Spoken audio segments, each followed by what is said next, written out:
कुछ सवाल ऐसे होते हैं जो सुनने में बिल्कुल हार्मलेस लगते हैं, लेकिन सच ये है, यही सवाल तुम्हारी पावर सबसे क्वाइटली छीन लेते हैं। कोई वार्निंग नहीं, कोई सिग्नल नहीं, बस एक नॉर्मल कॉन्वर्सेशन, और उसी में तुम अपना कंट्रोल दे देते हो।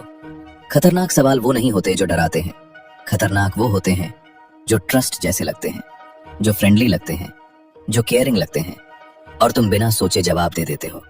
फिर बाद में समझ आता है तुमसे कुछ निकलवा लिया गया है, ऐसा कुछ जो तुम देना नहीं चाहते थे। सदियों पहले भी यही हो रहा था। निकोलो मैकियावेली ने देखा, लोग तलवार से नहीं, बातों से हारते हैं। एक गलत जवाब और खेल खत्म। और उसने एक चीज नोटिस की, लोग फोर्स से नहीं गिरते, लोग गिरते हैं जब वो गलत इंसान को सही समय पर सही जवाब दे देते हैं, क्योंकि उन्हें लगा था ये सेफ है। आज भी कुछ नहीं बदला, बस सवालों का तरीका बदल गया है। खेल वही है। मैं तुम्हें 5 ऐसे सवाल दिखाऊंगा जो हर दिन तुम्हारे आसपास यूज होते हैं, और आखिरी वाला बाकी 4 का सोर्स है। अगर तुमने उसे समझ लिया तो बाकी ट्रैप्स खुद खत्म हो जाते हैं। लेकिन पहले एक बात क्लियर कर लो, ये सस्पिशियस बनने के लिए नहीं है, ये अवेयर बनने के लिए है। हर सवाल इनोसेंट नहीं होता, कुछ सवाल एक्सट्रैक्शन होते हैं, और अगर तुम ये नहीं पहचानते तो तुम हर बार लूज करोगे बिना जाने। एक और चीज, तुम्हें बचपन से ट्रेन किया गया है, कोई पूछे तो जवाब दो, लेकिन किसी ने ये नहीं सिखाया कब जवाब नहीं देना है। यहीं से फर्क आता है। पावर इस बात में नहीं है कि तुम क्या बोलते हो, पावर उस गैप में है जब कोई सवाल पूछता है और तुम डिसाइड करते हो जवाब देना भी है या नहीं।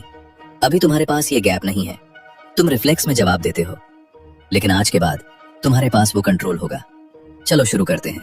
पहला सवाल, जो दिखता कुछ और है, होता कुछ और है। कोई तुम्हारे लिए डिसीजन लेता है, तुमसे पूछे बिना, तुम्हारा टाइम यूज कर लेता है, तुम्हारी बाउंड्री क्रॉस कर देता है, और जब सब हो जाता है वो कैजुअली बोलता है, तुम्हें इशू तो नहीं है, या तुम ठीक हो ना इसके साथ। ध्यान से देखो, ये सवाल नहीं है, ये कंफर्मेशन है उस चीज का जो ऑलरेडी हो चुकी है। मतलब तुम्हारी परमिशन ली ही नहीं गई, बस तुम्हें ऐसा फील कराया जा रहा है जैसे तुम इन्वॉल्व थे। और फ्रेमिंग ऐसी होती है कि तुम नहीं बोल ही नहीं पाते, क्योंकि अगर तुम बोलते हो हाँ प्रॉब्लम है, तो तुम नेगेटिव दिखते हो, ओवर रिएक्टिंग लगते हो, इसलिए तुम बोल देते हो ठीक है। लेकिन यही गेम शुरू होता है। सामने वाला क्या सीखता है कि वो पहले एक्ट कर सकता है और बाद में तुम्हें एडजस्ट करवा सकता है, और अगली बार वो और बड़ा कदम लेगा, क्योंकि तुमने लिमिट सेट नहीं की, तुमने लिमिट बढ़ाई है। ये सटल है लेकिन डेंजरस है, क्योंकि बाहर से लगता है तुमने अग्री किया था, और बाद में अगर तुम कुछ बोलो तो वही लाइन आती है, तुमने खुद कहा था ठीक है।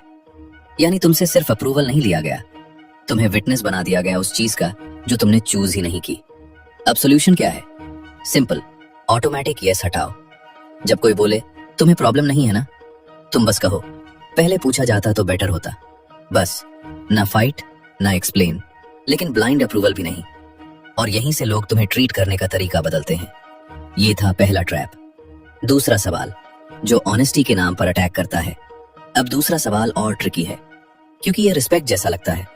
कोई तुम्हें देखता है और बोलता है मैं कुछ ऑनेस्ट बोलूं, और तुम इंस्टेंटली बोलते हो हाँ बोलो, क्योंकि ऑनेस्टी को कोई मना नहीं करता। लेकिन याद करो, जब भी ये लाइन आई उसके बाद क्या आया? सपोर्ट या डाउट? मुझे नहीं लगता ये काम तुमसे होगा, तुम रेडी नहीं हो, ये डिसीजन सही नहीं है।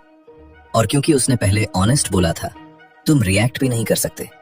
ये ट्रिक है। असल में वो ट्रूथ नहीं बोल रहा, वो अपनी थिंकिंग बोल रहा है, लेकिन उसे ऑनेस्टी का लेबल देकर सेफ बना दिया गया है। जो लोग जेन्युइनली तुम्हारे साथ होते हैं उन्हें परमिशन की जरूरत नहीं होती, वो सीधे बोलते हैं। जो परमिशन लेते हैं उन्हें पता होता है जो वो बोलने वाले हैं वो हैवी लगेगा, इसलिए वो पहले तुमसे शील्ड बनवाते हैं। अब क्या करना है? जब कोई बोले मैं ऑनेस्ट बोलूं, तुम बोलो बोलो, मैं डिसाइड करूंगा कितना लेना है। और यहीं उनकी पावर खत्म हो जाती है, क्योंकि अब वो अटैक शील्ड के बिना करना पड़ेगा। ये था दूसरा ट्रैप। अब तीसरा सवाल सबसे डेंजरस लगता नहीं है, बल्कि उल्टा, ये तुम्हें इंपॉर्टेंट फील कराता है, और यही इसकी ट्रिक है। तीसरा सवाल, कोई तुम्हारे पास आता है प्रॉब्लम लेकर, कंफ्यूजन लेकर, डिसीजन लेकर, और फिर वो तुमसे पूछता है अगर तुम मेरी जगह होते तो क्या करते? और तुम क्या करते हो? तुम सीरियसली सोचते हो, एनालिसिस करते हो, और बेस्ट एडवाइस देते हो। तुम्हें लगता है तुम हेल्प कर रहे हो, लेकिन असल में क्या हुआ? उस इंसान के पास एक डिसीजन था जिसकी रिस्पॉन्सिबिलिटी उसकी थी, लेकिन उसने उसका वेट थोड़ा तुम्हारे ऊपर शिफ्ट कर दिया। अब ध्यान से समझो, अगर वो तुम्हारी एडवाइस फॉलो करता है और सब सही हो जाता है, क्रेडिट किसको मिलेगा? उसे। लेकिन अगर चीज गलत हो जाती है तो लाइन क्या आती है? तुमने कहा था। और यही ट्रैप है। तुमने डिसीजन लिया नहीं, लेकिन तुम उसके अंदर शामिल हो गए। तुमने कंट्रोल नहीं लिया, लेकिन कॉन्सिक्वेंसेस शेयर करने लगे। और कई बार वो इंसान कंफ्यूज्ड भी नहीं होता। उसे पहले से पता होता है उसे क्या करना है। वो बस चाहता है अगर चीज गलत जाए तो वो अकेला रिस्पॉन्सिबल ना हो, और तुम अनअवेयरली बैकअप ब्लेम बन जाते हो। ये सब्टल है, लेकिन ये तुम्हें धीरे धीरे दूसरों की मिस्टेक्स का कैरियर बना देता है। सॉल्यूशन सिंपल, तुम आंसर मत दो, तुम वापस पुश करो। तुम खुद क्या सोच रहे हो, या तुम्हें अंदर से क्या सही लग रहा है। अब डिसीजन वापस उसी पर आ जाता है जहां होना चाहिए था। तुम सपोर्ट कर सकते हो, गाइड कर सकते हो, लेकिन अपनी आइडेंटिटी किसी और के डिसीजन से अटैच मत करो।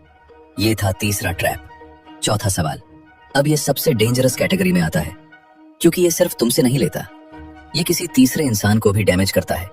सीन समझो, तुम किसी को कन्फ्रंट करते हो, कुछ ऐसा जो तुमने सुना है या देखा है, लेकिन सामने वाला क्या करता है?